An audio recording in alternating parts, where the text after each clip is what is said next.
শুভেন্দু রামনবমীর আগে পরে বাড়ি থেকে বেরোতে পারবি কিনা দিল্লি থেকে আরও বেশি ফোর্স চেনে। এবং রামনবমীর দিন কারোর হিম্মত নেই, বুকের পাঠা নেই যে কেউ কাউকে বাংলায় শুভেন্দু অধিকারী কোনো আমজনতাকেও রুখতে পারে। আমার মনে হয় ওনার নিজের লক্ষ্যও আটকানো ওনার ক্ষমতা নেই, শুভেন্দু অধিকারী তো অনেক দূরের কথা।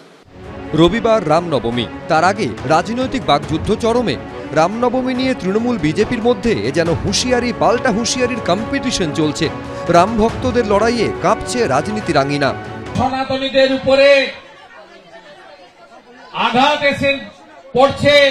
জাগো হিন্দু, জাগো হিন্দু, জাগো হিন্দু, সনাতনের জয় হোক। পার্টি যদি অ্যালাউ করে তাহলে এখানে ওই তারিখে রামনবমীর এমন জমায়েত করে দিন যে হনুমান এলেও এক লাফে সাগর পেরিয়েছিল, ওই মিছিল পার করে যাওয়ার মতো শক্তি যেন আজকের কোনো হনুমানের না থাকে। শুভেন্দু রামনবমীর আগে পরে বাড়ি থেকে বেরোতে পারবি কিনা দিল্লি থেকে আরও বেশি ফোর্স চেনে, না হলে দীঘার সমুদ্রের মতো জগন্নাথ মন্দিরের আশীর্বাদ নিয়ে এত লক্ষ মানুষ হাজির হয়ে যাবে, বোধহয় তোর আর শান্তিনিকেতনের বাইরে, শান্তি আলয়ের বাইরে থেকে আর বোধহয় বেরোনো সম্ভব হবে না। রামনবমীর দিন 1 কোটি হিন্দুকে পথে নামার আহ্বান জানিয়েছেন শুভেন্দু অধিকারী। রাজ্য জুড়ে 3000 শোভাযাত্রা, 1 লক্ষ পুজোর আয়োজন করছে শ্রীরামনবমী উদযাপন সমিতি। যাদবপুর ক্যাম্পাসে রামনবমী পালনের হুঁশিয়ারি দিয়েছে আরএসএসের ছাত্র সংগঠন অখিল ভারতীয় বিদ্যার্থী পরিষদ। পিছিয়ে নেই তৃণমূলও। বিধানসভা নির্বাচনের আগে রামনবমীর এই লড়াইয়ে পথে নামছে তারাও। পুজো হবে বিভিন্ন জায়গায় এবং আমরা আমাদের পদযাত্রা করব আমরা এখানে বিভিন্ন সকলে মিলে। আজ যেরকম আমরা ঈদ পালন করেছি সকাল থেকে সকলে মিলে, আমরা রামনবমীর দিনও সকলে মিলেই রামনবমী পালন করব বরানগরে আলমবাজারে। সেখানে পুজো হবে, বিভিন্ন জায়গায় পুজো হয়, পুজো হবে এবং আমাদের প্রসেশন বেরোবে, আমরা সকলে সেই প্রসেশনে হাঁটবো সকলে মিলে। আমাদের প্রিয় মুখ্যমন্ত্রী বলেন ধর্ম যার যার উৎসব সবার। ধর্মকে নিয়ে যারা রাজনীতি করে তারা হলো কাপুরুষ, এবং এবারেও আমাকে ওরা ইনভাইট করেছে যে এই মিটিংয়ে এই মিছিলে অংশগ্রহণ করার জন্য উপস্থিত থাকছে। আমি চেষ্টা করব। চুঁচুড়ার তৃণমূল বিধায়কও শোভাযাত্রা বের করার ডাক দিয়েছেন। 6 তারিখ রামনবমী উপলক্ষে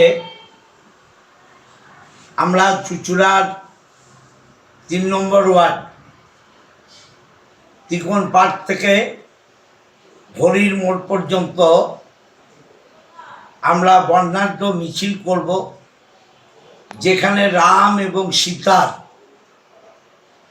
ছবি থাকবে, ট্যাবলো থাকবে, নাম সংকীর্তন টিম থাকবে। কারণ আমরা মনে করি যে রামনবমী ধর্মীয় উৎসব অস্ত্রের ঝঞ্ঝানি নয়। গতবার হনুমান জয়ন্তী নিয়ে তারা নেমেছিল, কারণ প্রথমেই রাম নাম করতে লজ্জা পাচ্ছিল, সেই জন্য হনুমান নাম দিয়ে শুরু করেছে, বজরংবলীর জয়ন্তী পালন করেছে, আর এবার রামনবমীতে বেরিয়ে গেছে। আমি তো গত বছরই বলেছিলাম যে আগামী দিন আপনি দেখবেন খুব শিগগিরই মমতা ব্যানার্জিও রাম নাম করতে করতে রাস্তা দিয়ে যাচ্ছে। তৃণমূল পরিচালিত মেদিনীপুর পুরসভাও রামনবমীতে দিনভর পুজোর আয়োজন করেছে। বেনারস থেকে পুরোহিত এনে কাঁসাই নদীতে সন্ধ্যারতিও করা হবে। কৃষ্ণেন্দু অধিকারী, সৌরভ বন্দ্যোপাধ্যায়, দীপক ঘোষ, এবিপি আনন্দ।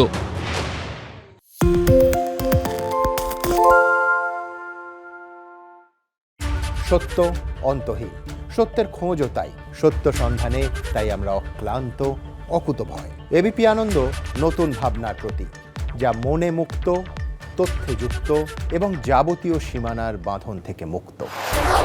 সীমা না শব্দটির মধ্যে লুকিয়ে আছে মানা শব্দটি, যেন চোখ রাঙানি এক অদৃশ্য বেড়াজাল, যা আটকে রাখে আমাদের এক ছোট্ট গণ্ডির মধ্যে। একমাত্র সঠিক খবরই গড়ে তুলবে এক মুক্ত সমাজ।